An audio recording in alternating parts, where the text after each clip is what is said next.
शास्त्रों में कहा गया है कि अधिक मास का समय अत्यंत पवित्र माना जाता है। इस महीने में किया गया जप, तप, दान, कथा, श्रवण और श्रीमद् भगवद गीता का पाठ कई गुना अधिक फल देता है। इसी कारण संत और महात्मा इस महीने को आत्मा की शुद्धि और भगवान के करीब आने का श्रेष्ठ अवसर बताते हैं। अधिक मास को पुरुषोत्तम मास भी कहा जाता है और यह भगवान श्री हरि विष्णु को अत्यंत प्रिय माना गया है।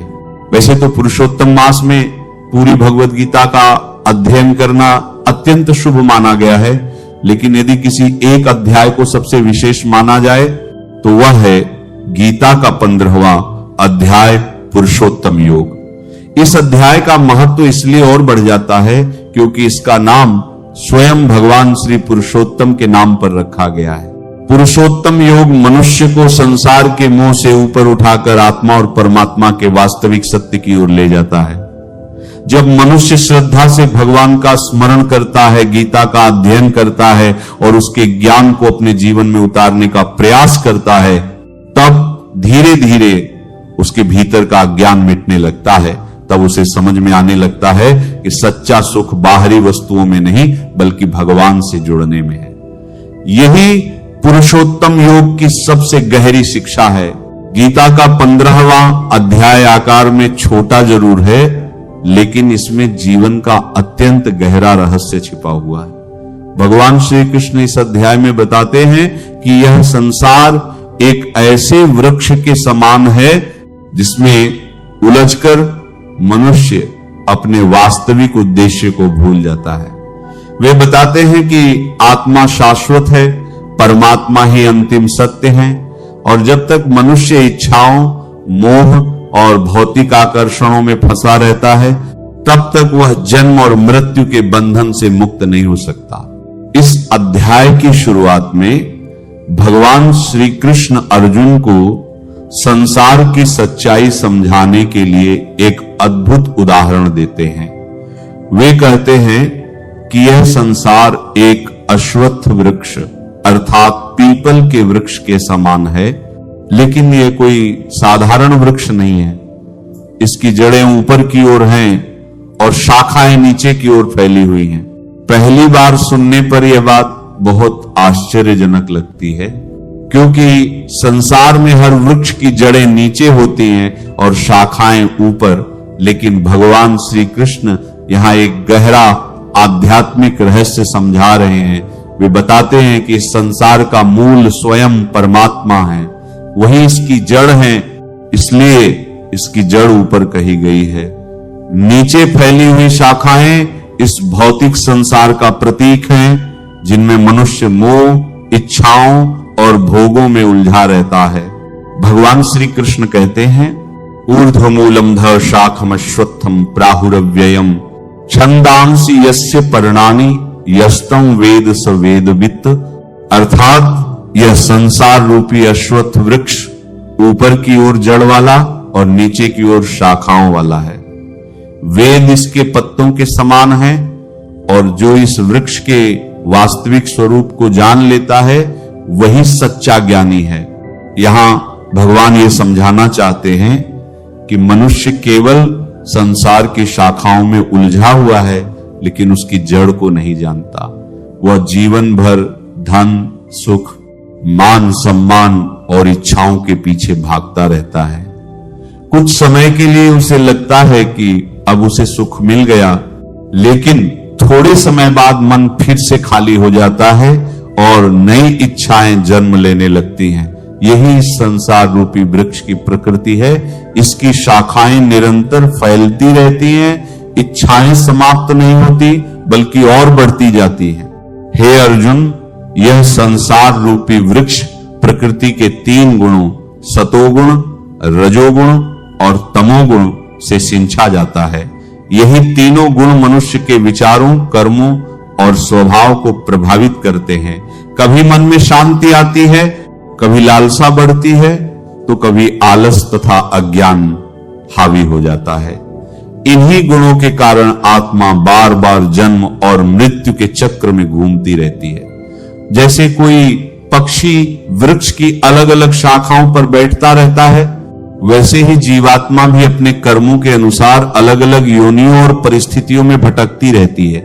भगवान श्री कृष्ण यहां मनुष्य को एक अत्यंत महत्वपूर्ण सत्य समझाते हैं कि यह संसार देखने में आकर्षक अवश्य लगता है, लेकिन वास्तव में यह स्थायी नहीं है। यहां हर चीज परिवर्तनशील है।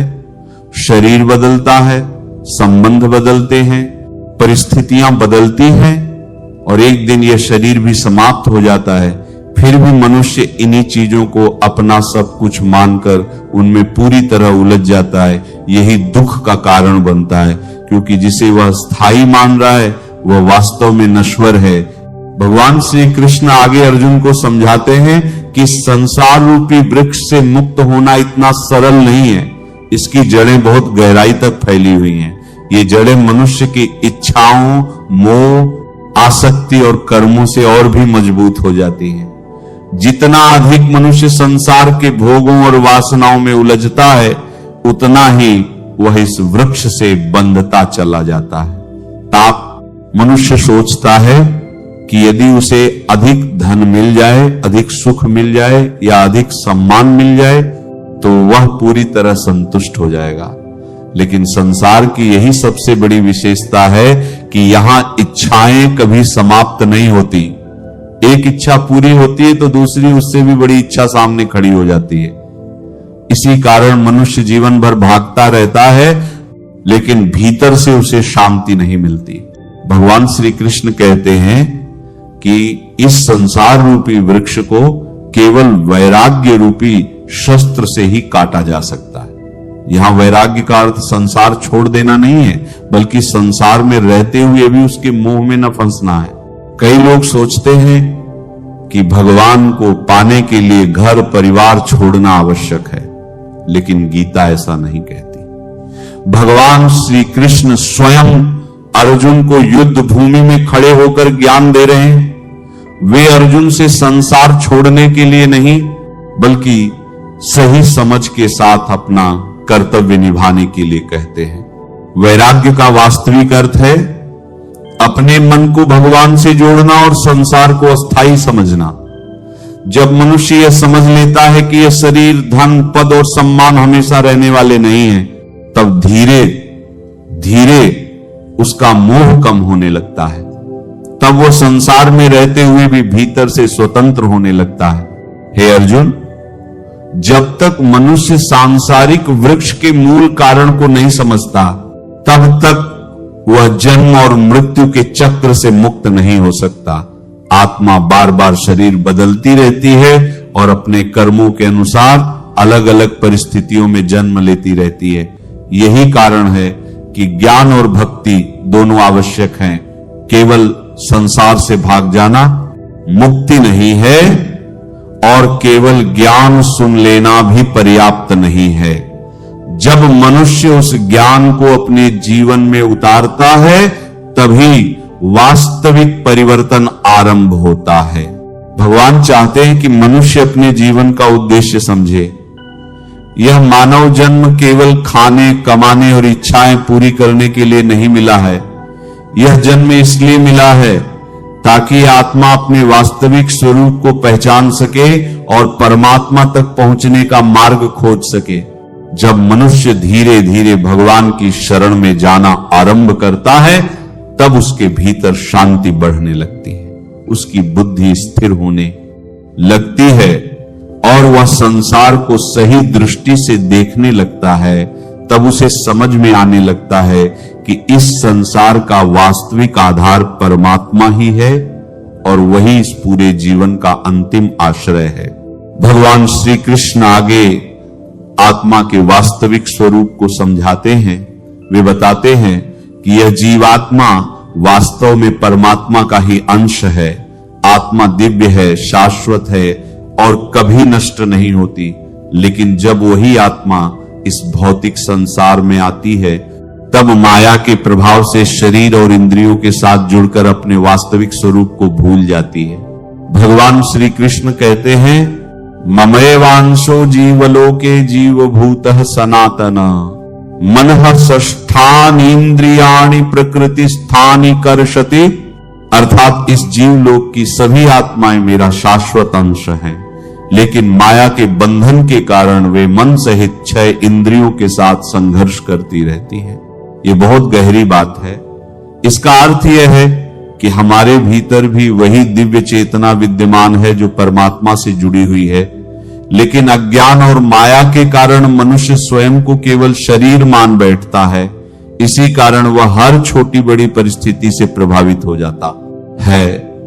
कभी सुख मिलने पर अत्यधिक प्रसन्न हो जाता है तो कभी दुख आने पर पूरी तरह टूट जाता है। लेकिन जो व्यक्ति आत्मा के इस ज्ञान को समझने लगता है, उसके जीवन में धीरे धीरे स्थिरता आने लगती है। भगवान श्री कृष्ण आगे बताते हैं कि यह आत्मा शरीर छोड़ते समय अपने साथ मन और सूक्ष्म इंद्रियों को लेकर दूसरे शरीर में प्रवेश करती है। जिस प्रकार वायु किसी स्थान की सुगंध को अपने साथ ले जाती है, उसी प्रकार आत्मा भी अपने संस्कारों और इच्छाओं को साथ लेकर आगे बढ़ती है।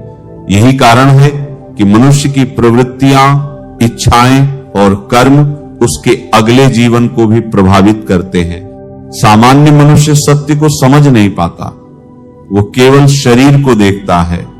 उसे लगता है कि मृत्यु सब कुछ समाप्त कर देती है, लेकिन ज्ञानी और योगी पुरुष जानते हैं कि आत्मा न तो जन्म लेती है और न ही मरती है, वो केवल एक शरीर से दूसरे शरीर में यात्रा करती रहती है। यही कारण है कि संत महात्मा बार बार कहते हैं कि मनुष्य को केवल शरीर के सुख के लिए नहीं, बल्कि आत्मा की शुद्धि के लिए भी जीवन जीना चाहिए। आज संसार में अधिकांश लोग बाहरी सुखों के पीछे भाग रहे हैं। कोई धन बढ़ाने में लगा है, कोई नाम कमाने में, तो कोई भौतिक सुविधाओं को ही जीवन का लक्ष्य मान बैठा है। लेकिन इन सब के बाद भी मन के भीतर एक खालीपन बना रहता है, क्योंकि आत्मा की वास्तविक तृप्ति संसार से नहीं, परमात्मा से जुड़ने से होती है। भगवान श्री कृष्ण यह भी कहते हैं कि अज्ञानी लोग आत्मा की उपस्थिति को देख नहीं पाते। वे यह नहीं समझ पाते कि आत्मा शरीर में कैसे रहती है और मृत्यु के समय कैसे बाहर जाती है। लेकिन जिनका मन ज्ञान और भक्ति से शुद्ध हो जाता है, वे इस सत्य को अनुभव करने लगते हैं। वे जब मनुष्य अपने वास्तविक स्वरूप को पहचान लेता है, तब उसके भीतर का भय धीरे धीरे समाप्त होने लगता है। उसे समझ आने लगता है कि वह केवल यह नश्वर शरीर नहीं, बल्कि परमात्मा का शाश्वत अंश है। और जब यह समझ दृढ़ हो जाती है, तब मनुष्य का संबंध धीरे धीरे संसार से कम और परमात्मा से अधिक जुड़ने लगता है। भगवान श्री कृष्ण आगे अर्जुन को अपनी दिव्य महिमा के बारे में बताते हैं। वे समझाते हैं कि इस पूरे संसार में जो भी प्रकाश, शक्ति और जीवन दिखाई देता है, उसका मूल स्रोत स्वयं परमात्मा ही है।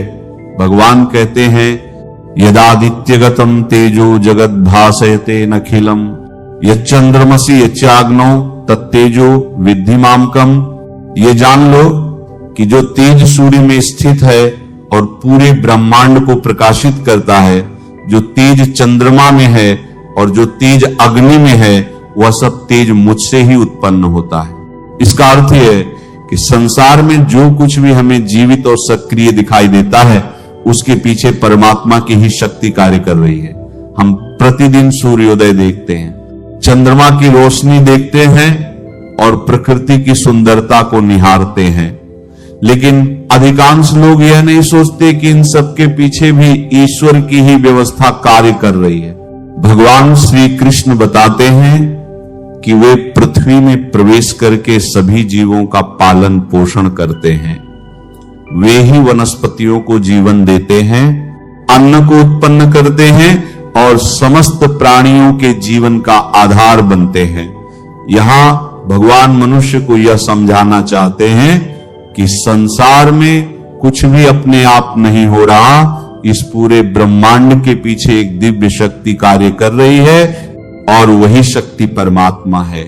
भगवान श्री कृष्ण आगे एक और अत्यंत गहरी बात बताते हैं। वे कहते हैं कि वे ही प्रत्येक प्राणी के शरीर में पाचन अग्नि के रूप में स्थित है। मनुष्य जो भी भोजन करता है उसे पचाने की शक्ति भी भगवान ही प्रदान करते हैं। यह सुनकर हमें समझ आता है कि मनुष्य चाहे कितना भी शक्तिशाली क्यों न बन जाए, वह परमात्मा की कृपा के बिना एक क्षण भी जीवित नहीं रह सकता। लेकिन मनुष्य का अहंकार उसे यह सोचने पर मजबूर कर देता है कि सब कुछ वही कर रहा है। यही कारण है कि भगवान बार बार मनुष्य को विनम्र बनने की शिक्षा देते हैं। भगवान श्री कृष्ण यह भी कहते हैं कि स्मृति, ज्ञान और विस्मरण भी उन्हीं से उत्पन्न होते हैं। अर्थात मनुष्य जो कुछ सीखता है, समझता है और याद रखता है, उसके पीछे भी परमात्मा की शक्ति कार्य कर रही है। यह बात हमें बहुत गहराई से समझनी चाहिए। आज मनुष्य अपने ज्ञान और बुद्धि पर बहुत गर्व करता है, लेकिन यदि भगवान की कृपा न हो तो मनुष्य एक साधारण बात भी याद नहीं रख सकता। इसलिए संत लोग कहते हैं कि ज्ञान का उद्देश्य अहंकार बढ़ाना नहीं, बल्कि परमात्मा को पहचानना होना चाहिए। पुरुषोत्तम मास का वास्तविक महत्व भी यही है कि इस समय मनुष्य अपने भीतर भगवान की उपस्थिति को अनुभव करने का प्रयास करे। जब वह कथा सुनता है, भगवान का नाम लेता है और गीता के ज्ञान का चिंतन करता है, तब धीरे धीरे उसका मन संसार की उलझनों से हटकर ईश्वर की ओर मुड़ने लगता है। पहले जो मन केवल इच्छाओं में लगा रहता था, अब वह शांति खोजने लगता है। धीरे धीरे मनुष्य को यह समझ में आने लगता है कि संसार की वस्तुएं सीमित हैं, लेकिन परमात्मा अनंत है। संसार का सुख कुछ समय के लिए होता है, लेकिन भगवान से मिलने वाली शांति स्थायी होती है। यही कारण है कि भगवान श्री कृष्ण बार बार मनुष्य को अपनी शरण में आने के लिए प्रेरित करते हैं, क्योंकि जब मनुष्य परमात्मा को अपने जीवन का आधार बना लेता है, तब परिस्थितियां चाहे कैसी भी हों, उसके भीतर एक अलग प्रकार की स्थिरता और संतोष उत्पन्न होने लगता है, और तभी वह क्षर, अक्षर और पुरुषोत्तम के वास्तविक रहस्य को समझने योग्य बनता है। अध्याय के अंतिम भाग में भगवान श्री कृष्ण अत्यंत गहरा आध्यात्मिक ज्ञान प्रदान करते हैं। वे अर्जुन को बताते हैं, द्वाविमो पुरुषो लोके क्षरशाक्षरेव च क्षरः सर्वाणि भूतानि कूटस्थो कक्षर उच्यते। अर्थात इस संसार में दो प्रकार के पुरुष तत्व हैं, क्षर और अक्षर। भौतिक जगत के सभी प्राणी क्षर नश्वर हैं और मुक्त जीव अक्षर अविनाशी कहलाते हैं। क्षर अर्थात वे सभी वस्तुएं जो नश्वर हैं और समय के साथ बदल जाती हैं। यह शरीर, यह संसार, धन, संपत्ति, पद, प्रतिष्ठा, समस्त भौतिक वस्तुएं, इनका अस्तित्व कुछ समय तक रहता है, फिर ये नष्ट हो जाती हैं। दूसरा है अक्षर अर्थात आत्मा। आत्मा शाश्वत है, अविनाशी है और शरीर के नष्ट हो जाने पर भी उसका अस्तित्व समाप्त नहीं होता। लेकिन भगवान श्री कृष्ण कहते हैं कि हे अर्जुन, इन दोनों से भी परे एक सर्वोच्च सत्य है और वही पुरुषोत्तम है।